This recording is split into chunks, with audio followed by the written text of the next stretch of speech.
sahabat, pagi hari ini saya akan berbincang tentang kota kita yang tercinta, kota Jakarta. Topiknya adalah struktur membangun kultur. Wah, itu apa itu ya? Sesuatu yang buat kita semua abstrak ya. Baik, jadi begini saudara sekalian. Saya itu sebetulnya sekarang sedang berbicara dengan salah seorang pengamat sosial kota Jakarta, ya, Dr. Yayat Supriyatna, yang melihat wajahnya aja kita nggak usah pakai diceritain siapa dia. Nah, ini kita akan berdiskusi mengikuti apa yang diberikan topiknya oleh Pak Yayat, yaitu Kota Jakarta _2 membangun struktur membangun kultur. Saya sedikit akan mengingatkan bahwa dulu beberapa saat yang lalu saya punya episode yang sudah menjelaskan tentang masalah konsep struktur, kultur, proses. Jadi sedikit saja saya ingin mengingatkan, kalau nanti Pak Yayat berbicara tentang struktur itu artinya kekuatan-kekuatan yang asalnya dari pemerintah. Itu yang kita sebut sebagai kekuatan struktural. Apakah kebijakan, undang-undang, dan sebagainya. Itu sangat penting mengatur masyarakat kota ini. Tapi nanti juga ada kekuatan struktural dari dunia usaha yang bagaimanapun juga akan ikut-ikutan mengatur rakyat Jakarta ini. Jadi itulah yang disebut struktur. Nah, kalau kultur adalah kekuatan yang sudah berada di dalam hati sanubarinya setiap orang Jakarta. Itulah kultur orang Jakarta. Ya, seperti misalnya kebiasaan-kebiasaan mereka, perilaku mereka, gaya hidup mereka, cara bertindak dan sebagainya. Itu berada di dalam hati dan di dalam kepala orang Jakarta. Tidak gampang untuk dirubah. Nah, itu adalah konsep kultur. Nah, yang ketiga, konsep proses sosial. Nah, jadi ketiga unsur struktur, kultur, dan proses ini sama kuatnya saudara sekalian secara sosiologis. Nah, proses ini mengacu kepada kekuatan, dinamika, interaksi antar warga Jakarta seluruhnya ini. Nah, karena itu dinamika interaksi setiap hari ini merupakan kekuatan yang dahsyat juga. Bahkan dia bisa melawan struktur dan melawan kultur. Nah, begitulah keadaan ya. Secara sosiologis kita melihat begitu. Nah, baik. Jadi nanti saya ingin Pak Yayat sebagai seorang pengamat sosial perkotaan untuk menceritakan dinamika ketiga hal itu secara sosiologis. Silakan Pak Yayat. Terima kasih Prof. Selamat pagi, dan saya sangat senang sekali bisa berkontribusi untuk menjalankan apa yang selama ini sudah Prof berikan kepada kita untuk melihat realitas apa yang terjadi di masyarakat sekarang ini. Memang luar biasa kalau kita melihat bagaimana pengaruh struktur, kultur, dan proses sosial itu yang bisa merubah kondisi dan situasi masyarakat. Saya hanya mengambil contoh satu sebelum membahas kasus Jakarta.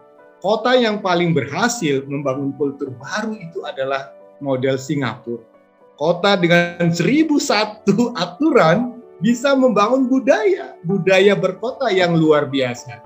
Orang tidak bisa ngebayangkan sebelum masuk ke Singapura, dia harus tahu aturan-aturan apa yang harus mereka taati. Kita tidak terbayangkan bagaimana masyarakatnya disiplin, penuh kebersihan, teratur, dan sepertinya itulah yang kita bayangkan sebuah kota dibangun oleh kekuatan struktur. Dan saya akan menceritakan sedikit bagaimana kisah keberhasilan yang selama ini sudah kita bisa lihat. Kekuatan struktur yang membangun kultur, khususnya apa? Bertransportasi. Kita lihat contoh sukses yang terjadi adalah pada layanan angkutan massal, bagaimana PT Kereta Api, MRT, ataupun Transjakarta mampu mengangkut jutaan orang. Karena apa? Karena keberhasilan perubahan yang luar biasa. Nah, saya akan cerita sedikit ya, mohon izin Prof, kalau saya diizinkan untuk memberikan gambaran bagaimana contoh keberhasilan supaya teman-teman sahabat kita semua yang ada di sini bisa melihat apa yang terjadi dengan keadaan kita ketika terbangunnya sebuah nilai baru dalam penggunaan angkutan umum. Kisah ini dimulai dari bagaimana PT KAI atau Kereta Komuter Indonesia itu merubah struktur pelayanan yang dulu dengan yang sekarang. Disinilah yang menarik adalah ketika kekuatan kebijakan. Kita ingat semua ya, zaman Pak Jonan, bagaimana Pak Jonan mendapatkan keputusan presiden untuk merubah cara melayani penumpang di Jakarta dan di Jabodetabek. Itu tahun 2013. Beliau merubah bahwa membangun angkutan itu, membangun kota adalah memanusiakan penumpangnya atau memanusiakan warganya. Jadi dia tahu bahwa konsep kita kalau ingin membangun budaya, membangun nilai baru adalah konsep yang melayani. Jadi korporasi atau institusi yang diberikan tanggung jawab itu harus tahu bahwa setiap aturan itu intinya merubah perilaku apa yang positif, apa yang negatif. Nah, kekuatan dari aturan salah satu yang mendukung terbangunnya kultur adalah ada namanya subsidi melalui pelayanan public service obligation, itu PSO. Maka orang melihat, wow, sekarang tiket kereta apinya murah, MRT-nya terjangkau. Nah, juga ini akhirnya apa? Semuanya berubah, tiketnya juga berubah. Sekarang kita lihat kan, semua model cashless, kartu di mana-mana, boleh digital, dan semua aspek. Nah, ini kemudian dilanjutkan dengan bagaimana merubah tata kelola stasiun, parkir, dan perjalanan. Kemudian yang paling menarik adalah waktu tunggu. Itu adalah kekuatan struktur. Karena bagaimanapun, siapapun yang menggunakan kereta api, hidupnya diatur oleh jadwal kereta. Kita bisa bayangkan, saya harus cepat karena mengejar jadwal kereta. Dan jadwal kereta pun kalau makin pendek, makin menyenangkan. Karena apa? Cobalah lihat di stasiun kereta api. Kereta yang akan tunggu sekian menit lagi. Ada kepastian, ada keyakinan bahwa saya dilayani. Kalau di masa lalu, yang tahu kereta api datang hanya Tuhan dan masinis. Istilahnya nggak janji gitu ya. Nggak janji. Jadi ingat lagu Kus-Plus dulu, Prof. Bus sekolah yang kutunggu nggak datang-datang. Nah, itulah jadi yang Kus-Plus, betul ya. Betul. Jadi headway, jarak waktu, itu pemberitahuan. Jadi orang tidak namanya andilau, Prof. Antara dilema dan kegalauan. Jadi untuk membangun keyakinan bahwa dia layani, berikanlah kepastian. Jadi ibaratnya kalau kita ingin melayani, prinsipnya gini, berikanlah kebahagiaan, jangan tambah penderitaan orang. Jadi kalau melayani harus membahagiakan. Kemudian juga di dalam perusahaan karyawannya berubah. Kalau Anda ingin memberikan yang terbaik, Anda juga berubah. Artinya kultur corporate-nya pun juga harus berubah. Nah, yang paling menarik tadi Prof katakan tentang proses sosial di dalamnya. Ternyata ada ruang dialog yang dibuka antara corporate dengan penumpang melalui apa? Media sosial. Ada grup-grup komunitas, ada komunikasi. Jadi kritik, saran untuk merubah pelayanan itu ada melalui ruang media sosial. Nah, kita contoh, ini contohnya. Nah, ini saya ingat kalau naik kereta di zaman jadul, jahiliyah lah dulu ya. Bagaimana? Kalau karcis itu kan lama ya. Bayangkan dulu beli karcisnya itu. Berapa pendapatan, berapa pengeluaran, hanya kasir lah yang tahu. Ini kan struktur lama, Prof ya. Bayangkan bayarnya bagaimana, berapa masuk, berapa keluar, nggak ada yang tahu. Kemudian lihat pelayanannya itu, kereta apinya terbatas ruangnya, jadwalnya tidak jelas, ujung-ujungnya ada namanya atapers. Kalau lihat adakah saya di atas, saya nggak ada di atas. Saya Jangan Pak Yayat, kalau anak kita atau cucu kita kira-kira 10 tahun lagi melihat gambar ini kereta api ini mungkin pingsan dia kali. Oh, pingsan. Bahwa ini benar-benar pernah terjadi. Pernah terjadi dan kita Jangan jahiliyah. Saya juga pernah mengalami ini. Saya kan 30 tahun naik kereta. Bagaimana membayangkan ini? Ataper yang celaka, yang mati kesetrum, yang jatuh dan sebagainya. Pertanyaan Prof tadi, manusiakah? Dimanusiakah kan kita? Itulah artinya karcis murah, struktur murah, pelayanan murah meriah gitu kan. Jadi kita bisa bayangkan kalau misalnya melayani, biasa kita naik kereta ala Amerika, ala Jepang, ala itu, ini ala kadarnya lah. Iya. Dan artinya berubahlah kereta itu untuk lebih manusiawi. Kata Prof tadi benar itu. Untuk lebih manusiawi, ada poster, ada banner. Mulai 1 Januari 2012, kereta api bebas penumpang di atas. Ini namanya suatu cara kebijakan lama untuk merubah, membangun budaya baru. Ini kita lihat. Apa yang baru? Ini struktur baru. Dengan cashless, dari kertas, kemudian diganti dengan KTM, kartu KMT, kartu multi trips. Nah, sekarang nggak ada lagi kan yang model kertas, yang antri, yang sebagainya. Wah, kebayang lah, semua menggunakan mesin. Kemudian katanya kalau dulu kan anak kecil tidak bayar, sekarang harus bayar. Jadi inilah orang-orang dilatih untuk apa? Terbiasa menggunakan kartu, terbiasa mandiri, terbiasa ini. Sekarang kan misinya pakai top up bisa, pakai apa, pakai semua kartu bisa digunakan. Ini adalah struktur baru yang kita lakukan supaya apa? Orang bisa tertib, bisa antri dan sebagainya. Ini yang menarik, Prof. Ini yang lama, Prof. Kita bayangkan ini struktur lama bagaimana hidup. Oh. Jadi kan dulu kalau naik kereta api, coba dia udah jadi pasar kecil. Ada pedagang, tukang koran, tukang kebersihan. Jadi kereta itu kebayang sama kita, merupakan kehidupan nyata, di dalamnya apapun ada. Bahkan kalau bisa kita katakan ada pemain band. Ada pemain band. Wah, seru ya. Berarti seru ya pada waktu itu ya. Bener. Orang dikejar-kejar naik kereta, jadi kehidupan warga itu tergambar ketika pelayanannya buruk. Kalau aturannya buruk, apapun oleh bisa membuat aturan-aturan sendiri. Meriah, Prof. Dulu kalau naik kereta api itu, apalagi menjelang tengah malam, waduh, asik banget. Jangan-jangan itu yang lagi manjat kereta itu Pak Yayat waktu manjat.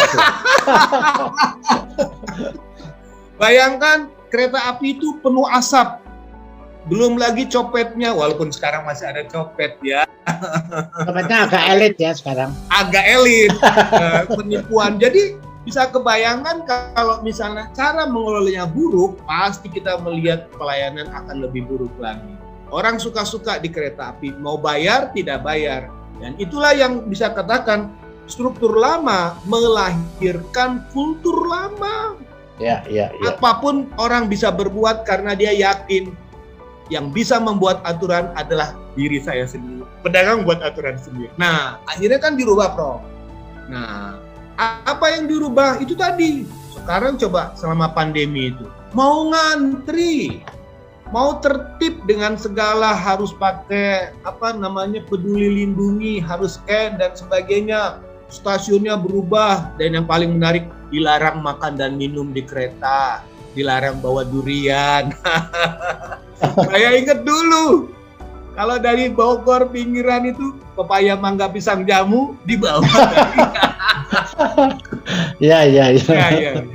Nah, ini contoh yang kita lihat. Kalau kita mampu merubah, orang naik kereta bisa selfie dan sekarang lebih wangi lah. Kalau dulu kan agak bau keringat. Iya, sekarang ini yang selfie itu saya nggak membayangkan dulu dia mau naik kereta itu ya. Iya, dan ada gerbong khusus wanita kan. Iya, iya, iya. Jadi Prof sekarang kan saya lihat udah naik kereta nih sekarang. Wah, iya, saya sekarang rindu lagi nih naik kereta nih segala Ada macam. keyakinan kita bahwa kita pasti dilayani, kita pasti diwongke walaupun dengan segala perubahan. Nah, ini yang menarik, Prof. Bagaimana menghilangkan para atapers? Itu dulu ya awal. ya. Sebelah kiri ya kan? Itu Iya. masih bebas. Terus dihilangkan dengan apa? Disemprot-prot itu lompat pakai air. Oh, iya, iya. Bagaimana ketika tuh mereka tiarap, mereka pakai jas hujan, tiarap, dipasang besi, Prof. Kemudian bagaimana mereka pakai plastik, ya kan, untuk nutupin atapers itu pakai bendul-bendul besi itu di ujungnya itu kan. Jadi melawannya secara salah ya. Iya. Nah. Jadi di situ penarifnya, Prof. Itu karena ini cara pendekatan yang simplikatif lah. Cara pendekatan pendek, kekerasan dengan kekerasan. Seakan-akan orang itu bisa dirubah kalau dengan cara dikasih semacam penghalang. Padahal orang itu bisa dirubah kalau dia bisa dilayani, diwongke lah, dimanusiakan. Ternyata itulah kita perlu para sosiolog, para pengamat atau mereka yang peduli. Jadi struktur itu ketika membuat kebijakan betul-betul harus bisa memahami. Nah, ini kan mengapa atapers hilang? Itu karena kekuatan struktur. Jadi yang paling menarik, Prof, adalah bagaimana cara menghilangkan para perokok di kereta. Sederhana aja. Iya, iya. Kasih AC, Prof. Begitu ada AC, yang ngerokok pasti digebukin sama orang satu. Nah, jadi kekuatannya itu tadi. Layani dengan AC. Waktu yang lebih pasti. Gerbong yang lebih tinggi. Jadi tidak ada pijakan. Dan yang paling kekuatan terbesar adalah bagaimana struktur itu diperkuat dengan infrastruktur pendukung kebijakan. Apa itu? Petugasnya sekarang. Jadi dulu awalnya kan pakai tentara. Jadi kelihatannya warga kita ini bisa taat dan patuh kalau ada petugas. Jadi ada aturan-aturan. Ya inilah contohnya strukturnya, nilainya, PSO-nya, diskon tarif. Ini melalui reformasi dari strukturnya, promosi dan anggaran yang lebih baik. Kemudian melalui kultural, dengan cara-cara ada budaya antri baru, ada e-payment, tidak malu rendah kalau naik kereta api, ya kan? Kita juga tidak malu lagi. Pendidikan yang bagus, mental semua kita rubah. Jadi betul-betul ada transformasi melalui sisi reformasi kereta api. Baru nanti secara program sosial nggak ada lagi nih. Aduh lupa nih bawa kartu. Saya kan ingat banget nggak punya duit orang abu demen. Cara menghilangkan itu kan. Jadi ruang negosiasi, saya ingat banget Prof bilang bahwa lemahnya kita dalam penegakan hukum karena terlalu banyak memberikan ruang negosiasi.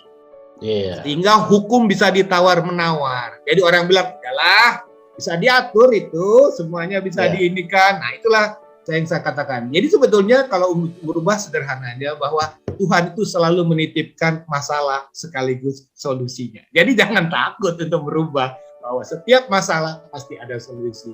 Itu yang sebagai sesuatu lah Prof, bahwa ada contoh sederhana yang bisa kita lakukan untuk merubah satu keadaan. Itu pemancingnya Prof. Iya, baik Pak Yayat, ini yang Anda gambarkan tadi dengan gambar dan segala macam itu memang jadi kita sangat mencerahkan kita bahwa itulah yang terjadi bahwa pemerintah kita itu dengan dalam tanda petik menurut saya melawan situasi yang ada secara lebih cerdas dari sebelumnya. Dulu kondisi struktural tidak pernah diotak-atik, dibiarkan aja begitu, diakalin dengan cara yang lain ya. Tadi seperti ada orang naik di atas kereta, tidak dicari penyebab strukturalnya, cuma dianggap bandel. Karena bandel perlu disiram air dan seterusnya. Jadi coba bayangkan, itu pemerintah ya. Jadi kalau pemerintah kita itu tidak berpikir konseptual seperti itu akibatnya parah sekali. Nah, jadi saya bersyukur bahwa pemerintah kita segera merubah cara berpikir itu sehingga sekarang menjadi pemerintah yang smart, dan itu dimungkinkan juga antara lain karena adanya teknologi digital. Sehingga memang yang sekarang bahkan kita menyebutnya smart city ya, kota yang smart. Jadi itulah yang sekarang terjadi, dan kita itu bisa hidup. Tadi Anda mengatakan kata yang menurut saya bagus ya, yaitu kebahagiaan. Nah, sekarang ya manusia menjadi warga Jakarta, bahagiakah dia? Kan begitu. Mulai dari rumah, keadaan rumahnya yang kumuh tidak bahagia, keluar rumah tidak bahagia, tempat kerja tidak bahagia, balik ke rumah lagi tidak bahagia. Kasihan amat ya orang Jakarta itu. Nah, maka tadi Anda mengatakan memberikan kebahagiaan itu penting. Jadi misalnya ya, orang naik kereta api atau kendaraan umum, katanya harus naik kendaraan umum, tapi keadaannya parahnya bukan naik. Kita bukan bahagia tapi menderita. Tapi sekarang, nah ini juga hal yang menarik, orang masuk ke dalam situasi kendaraan umum yang serba bagus, pakai AC dan segala macam tanpa harga yang naik. Iya kan? Nah, ini lagi menurut saya smart sekali ya, pemerintah bisa mengaturnya sehingga harga tidak perlu naik gitu ya. Yang menarik Prof, segera tambahan bahwa tarif adalah kekuatan struktur yang mempengaruhi perilaku. Karena kita terus terang saja, tarif yang terlalu mahal itu menggerus pendapatan kita selama bertransportasi di Jakarta habis 30% sampai 40%. Nah, ya tentu saja orang bilang ya terang aja sekarang lebih enak, tapi kan mahal. Ini ternyata tidak. Nah, jadi itu saya kira yang smart ya. Nah, jadi saya kira ketiga ya, tadi Anda sebut negosiasi ya. Itu saya akan katakan ya, bahwa proses sosial itu penting kita amati di masyarakat. Jangan hanya struktur dan kultur, memang itu penting, tetapi proses itu bisa mempunyai kekuatan menegosiasi ya. Betul. Menegosiasi pemerintah. Nah, sekarang itu dimungkinkan sekali dengan kita bisa pakai medsos dan segala macam, memberi masukan dan seterusnya, sehingga pemerintah bisa setiap saat dia bisa ikut memperbaiki itu. Tetapi, nah ini Anda juga tadi yang mengatakan, ini negosiasi bisa positif, bisa negatif. Ya kalau zaman dulu itu negosiasinya itu negatif. Jadi misalnya begini, aturannya harus naik kereta, masuk ke dalam kereta. Wah, dia negosiasi naik di atas kereta, kan begitu ya. Jadi hukum yang ada dinegosiasi aja zaman dulu itu, tapi dengan cara yang negatif. Itu yang tidak baik. Nah, tetapi kita sekarang mengajar rakyat Jakarta bernegosiasi juga dengan cara yang baik, yaitu bagaimana cara lebih baik, keretanya menjadi lebih baik dan segala macam dengan negosiasi. Nah, jadi Pak Yayat sebagai penutup ya, saya hanya ingin ya supaya keadaan kita ini, kota kita ini, apalagi ibu kota ya, situasi di masa depan harus lebih baik lagi. Satu pernyataan singkat Pak Yayat, saya minta apa harapan Anda sebagai seorang sosiolog, pengamat perkotaan dalam hal ini? Pertama, sederhana saja. Untuk membuat orang merasa bangga dengan kotanya dan merasa dimanusiakan, maka kekuatan yang paling mendasar sebuah kota adalah konsep melayani dengan memperkuat kekuatan struktur lah. Artinya begini, kita ketahui bahwa kekuatan struktur saat sekarang ini sangat mendominasi. Satu, dari kebijakan, kemudian prasarana. Yang ketiga yang paling menarik Prof adalah modal atau kekuatan anggaran. Jadi kata orang, visi misi tanpa gizi mimpi. Jadi gizinya juga harus cukup. Jadi kebanyakan konsep-konsep atau aturan, kelemahan terbesar adalah pada aspek gizinya. Jadi kita punya mimpi, ternyata ada kendala. Tadi benar, PT Kereta Api bisa membuat orang tertarik pindah menggunakan public transport. Karena apa? Karena tarifnya disubsidi. Nah, untuk itulah pemerintah memberikan anggaran besar. DKI sudah bagus nih, kasih hampir 3 triliun untuk MRT, kemudian Transjakarta, naik LRT, naik Jaklingko. Jadi kebijakan yang berpihak itu adalah kekuatan. Kan kita bayangkan, uangnya dari rakyat dipakai untuk mensejahterakan rakyat. Itu penting. Ya, baik. Jadi begini, saya senang sekali ini. Tadi Pak Yayat mengatakan gizi, yaitu adalah masalah anggarannya, uangnya, dananya. Nah, itu juga struktural kan, karena itu kalau tidak diketok oleh kekuatan struktural pemerintah tidak keluar. Jadi itu adalah kekuatan struktural dana itu sendiri. Nah, maka sekarang menurut saya kita dengan kekuatan struktural seperti yang tadi digambarkan detail sekali oleh Pak Yayat, kultur itu bisa berubah. Nah, kalau kultur itu sudah menjadi baik, saudara sekalian, kita semua sudah tidak perlu pusing lagi terhadap Jakarta karena kultur yang dimiliki masyarakatnya sudah baik. Jadi semuanya dalam tanda petik sudah menuju beres karena kultur baik. Nah, tetapi sebaliknya juga kekuatan proses. Kekuatan proses ini yang nantinya akan semakin bisa meningkatkan kualitas kultur juga, tetapi dalam bentuk proses yang tadi ada negosiasi dari masyarakat dan sebagainya. Nah, itu juga bisa ditolong oleh struktur. Struktur memfasilitasi supaya proses itu bisa berkembang dengan baik. Nah, kira-kira begitulah cara pandang sosiologis. Baik, saudara sekalian, itulah diskusi saya dengan teman saya Pak Yayat Supriyatna, dan saya ingin menutup dengan mengatakan begini, marilah kita bangun Jakarta ini, kita memberikan masukan, analisis, pendapat dan sebagainya, bukan hanya atas dasar suka atau tidak suka. Nah, ini kan kebanyakan kalau bicara Jakarta, saya suka karena begini-begini, saya tidak suka karena begini, itu kayak sudah harga mati, suka atau tidak suka terus.